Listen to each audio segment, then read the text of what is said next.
Hello, hello everyone. Welcome back to Hobbies with Jose, and today we've got the fifth and final episode of our repaint of Gigawatt.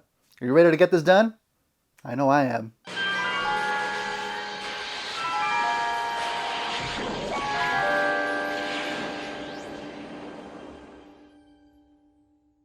Welcome back to the channel, everyone. It's great to have you back.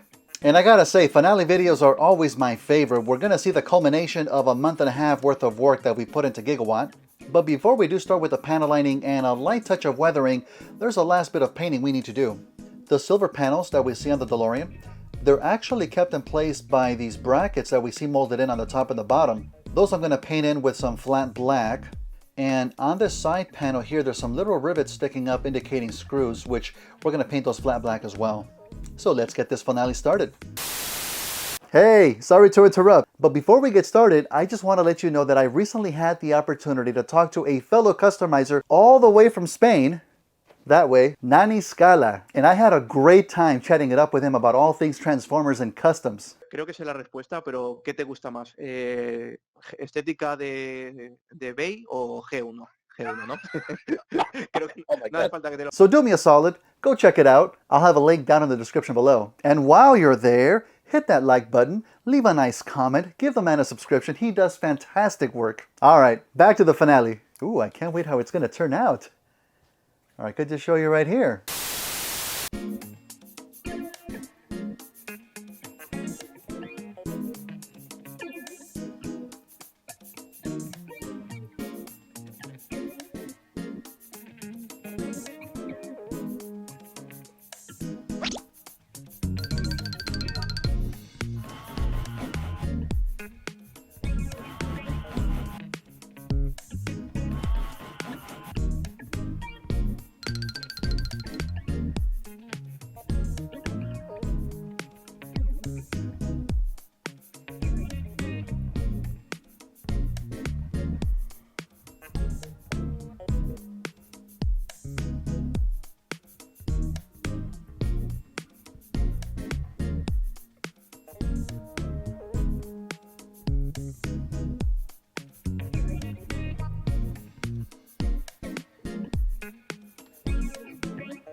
Now I did spray paint the fist steel to match the rest of the metallic look of the body, but the inside of the fist, I'm gonna go ahead and paint the same semi-gloss black to match with the rest of the arms, just so it's not as noticeable.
So you know how I always say that I enjoyed a project, but it was not without its issues?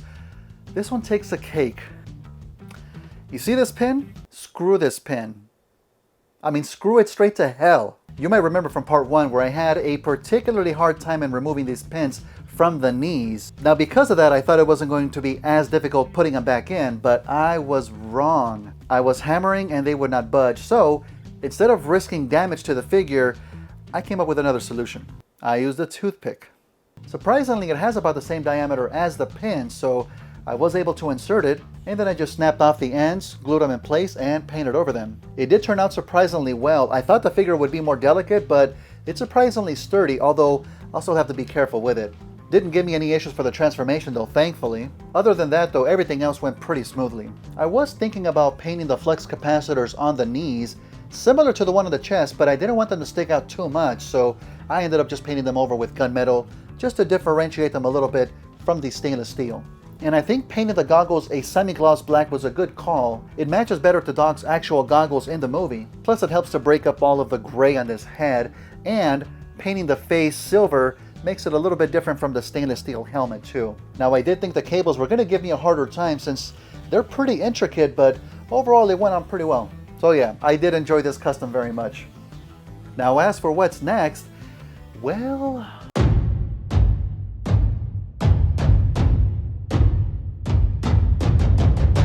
Alright, let's do this. Eeny, meeny, miny, mo. Catch a biscuit by its... Hang on a second. 5 hours later. Huh. Shall we?